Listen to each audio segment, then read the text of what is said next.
शांता, समझाओ अपने बापू को, समझाओ। सुबह शाम खांसते रहते हैं। मैं जानता हूं तुम शराब नहीं पीते, ये लीची का शरबत है। कौन है आप? मैं कौन हूँ?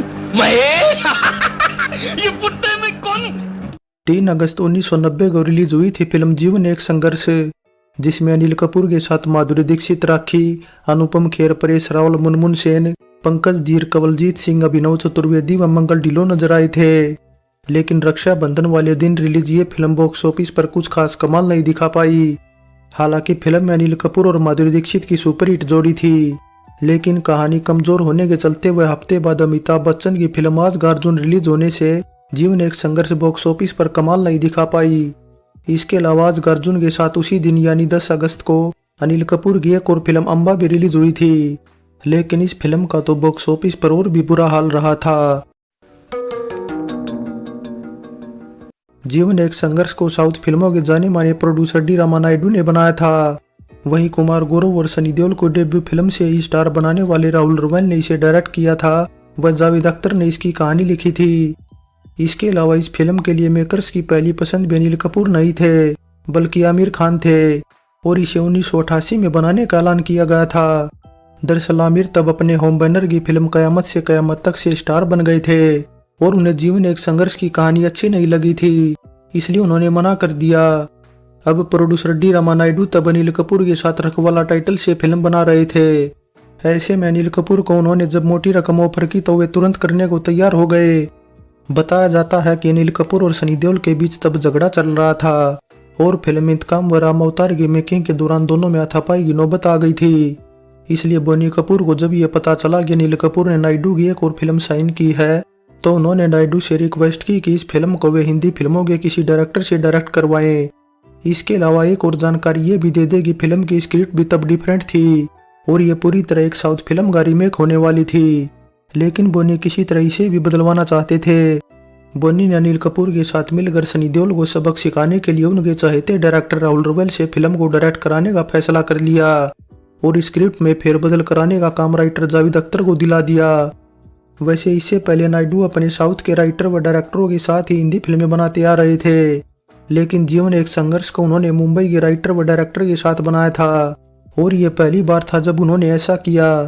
यानी इससे एक बात तो क्लियर है कि मेकिंग से जुड़े सभी मेंबर मुंबई के होने से बोनी नायडू से अपनी हर बात आसानी से मनवा लेते थे। हालांकि इससे कहीं ना कहीं नायडू भी परेशान हो गए थे और इसी वजह से आए दिन उनकी किसी न किसी बात को लेकर तू मैं भी होती रहती थी। ऐसे में रिलीज के बाद जब फिल्म बॉक्स ऑफिस पर कुछ खास कमाल नहीं दिखा पाई तो उन्होंने इसका जिम्मेदार भी बोनी को ही माना, क्योंकि उन्होंने ही जावेद अख्तर को बोलकर स्क्रिप्ट के साथ छेड़छाड़ कराई थी। इस तरह अगर हम उनके आगे के करियर पर नजर डालें तो इसके बाद नायडू ने हिंदी फिल्में बनाना बेहद कम कर दिया था। 1991 में आई प्रेम कैदी, 93 में आई अनाड़ी व 95 में आई तकदीर वाला को उन्होंने बनाया जरूर, लेकिन इनमें कोई बड़ा मेल स्टार नहीं था। प्रेम कैदी में मेन हीरो जहां हरीश थे, वहीं अनाड़ी व तकदीर वाला में वेंकटेश थे।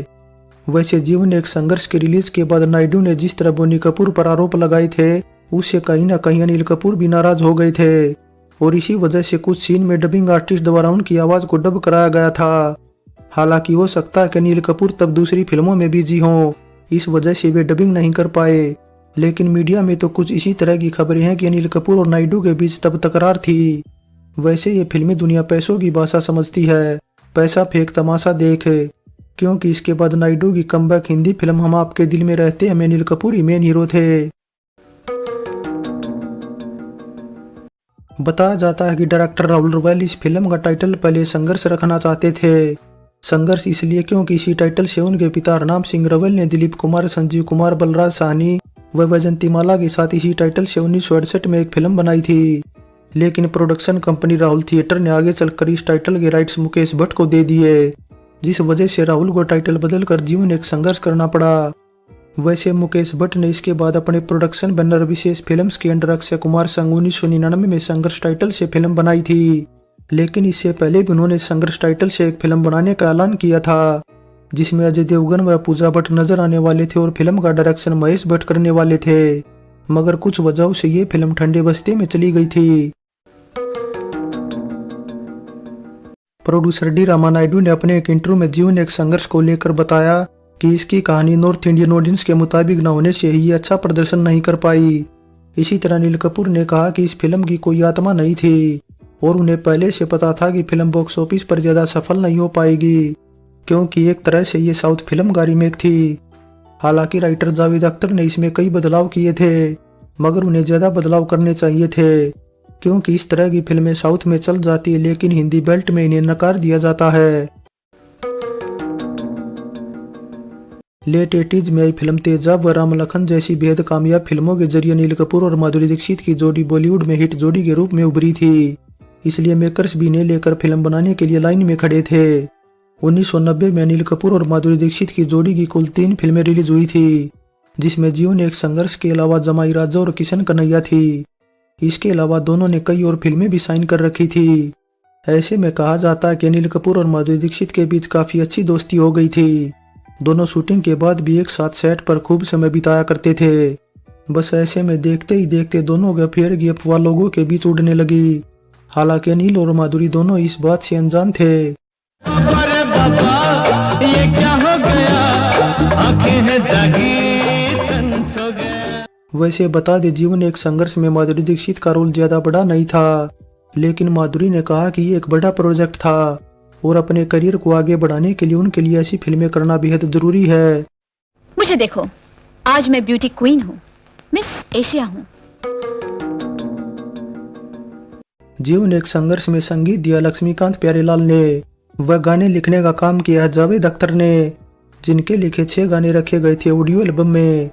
मिल गई वो मुझे मिल गई।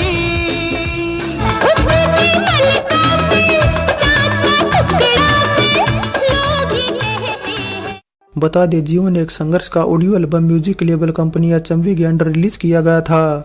हालांकि इसका गीत संगीत काफी साधारण था और कोई पॉपुलर गाना नहीं था। बच के तू जाएगी कहाँ, दिल जो मचलता है दिल को मचलने दे। राहुल रवल ने सनी देओल की 1983 में डेब्यू फिल्म बेताब गया बनाई। तभी से सनी देओल राहुल के फेवरेट एक्टर बन गए, जिस वजह से राहुल ने सनी के साथ बैक टू बैक फिल्में बनाई, जिसमें अर्जुन, समुद्र और डकैत थी। लेकिन समुद्र और डकैत बॉक्स ऑफिस पर कुछ खास कमाल नहीं दिखा पाई थी। बस इसी वजह से राहुल जीवन एक संघर्ष का डायरेक्शन करने को तैयार हुए और उन्होंने पहली बार अनिल कपूर को डायरेक्ट किया।